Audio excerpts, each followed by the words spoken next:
किसी बुद्धिमान व्यक्ति ने कहा था, कांग्रेस भारत को संविधान के माध्यम से मुस्लिम राष्ट्र बना चुकी थी, बस वो इसकी घोषणा नहीं कर पाई।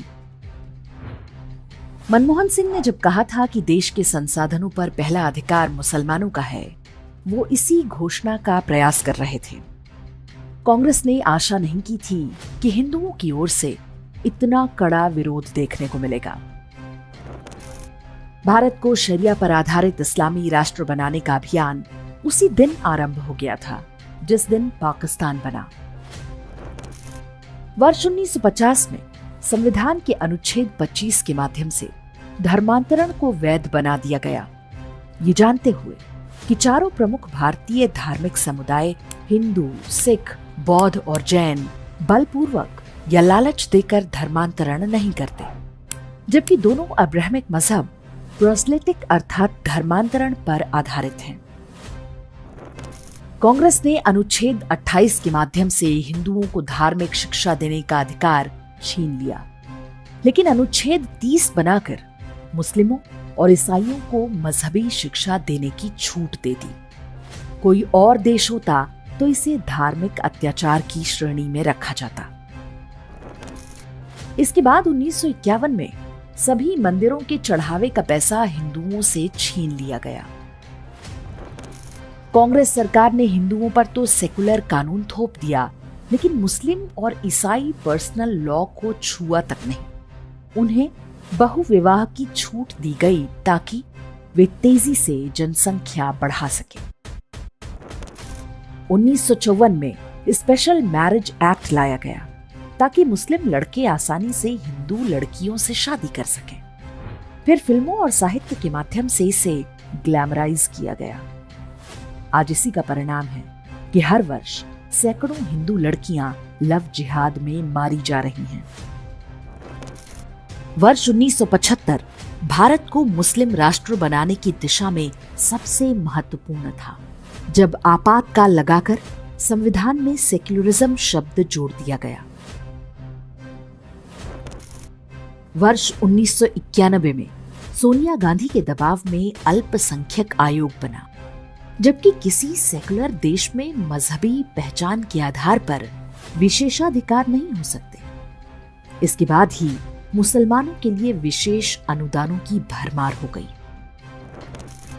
वर्ष 1992 में कांग्रेस ने पूजा स्थल अधिनियम बनाकर एक झटके में 40,000 मंदिरों पर हिंदुओं के दावे को समाप्त कर दिया।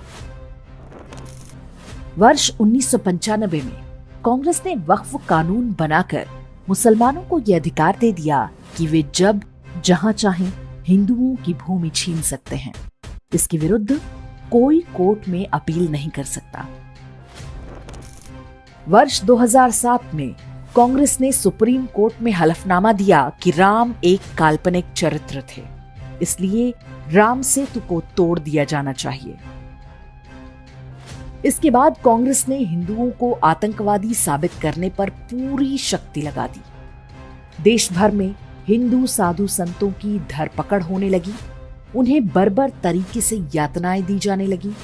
इस पूरे प्रोजेक्ट की सीधी निगरानी सोनिया गांधी कर रही थी। 2013 में सोनिया गांधी के ही कहने पर कम्युनल वायलेंस बिल लाया गया। इसमें व्यवस्था थी कि कहीं भी दंगा होने की स्थिति में स्वाभाविक रूप से हिंदुओं को दोषी माना जाएगा। बीजेपी ना होती तो ये कानून भी बन चुका होता। हमें भूलना नहीं चाहिए कि शक्तिशाली रोमन साम्राज्य के पतन में केवल 80 वर्ष लगे थे। कांग्रेस ने हिंदुओं को नष्ट करने के लिए बिल्कुल वही फॉर्मूला अपनाया जो रोमन साम्राज्य को नष्ट करने के लिए किया गया था। इस बारे में हमारा वीडियो आप डिस्क्रिप्शन और कमेंट में देख सकते हैं। ये कांग्रेस का दुस्साहस है कि उसने 2024 के चुनावी घोषणा पत्र में लिखा है कि वो हिंदुओं का धन लेकर मुसलमानों में उनका पुनर्वितरण करेगी। प्रधानमंत्री मोदी ने जब यही बात पकड़ ली और उसे आसान भाषा में जनता को समझा दिया तो पूरा कांग्रेसी तंत्र बौखला उठा। तो मुझसे छीनने की बात कर रहे हो अपने मैनिफेस्टो में? गोल्ड ले लेंगे, सबको वितरित कर देंगे और पहले जब उनकी सरकार थी उन्होंने कहा था कि देश की संपत्ति पर पहला अधिकार मुसलमानों का है। इसका मतलब ये संपत्ति इकट्ठी करके किसको बांटेंगे? जिनके ज्यादा बच्चे हैं उनको बांटेंगे। घुसपैठियों को बांटेंगे।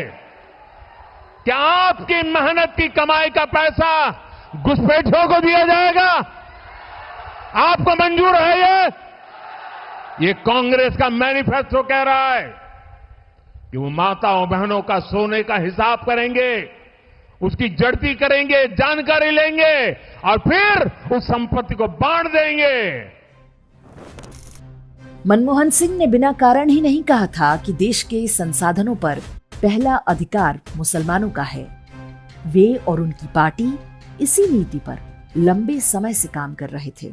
We need to be revitalized. We will have to devise innovative plans to ensure that minorities, particularly the Muslim minority, are empowered to share equitably in the fruits of development. They must have the first claim on our resources. Congress कोई चुनाव हारती है या जीतती है, ये बहुत महत्वपूर्ण नहीं है। सोचने वाली बात है कि इतने दशकों से देश में क्या चल रहा था।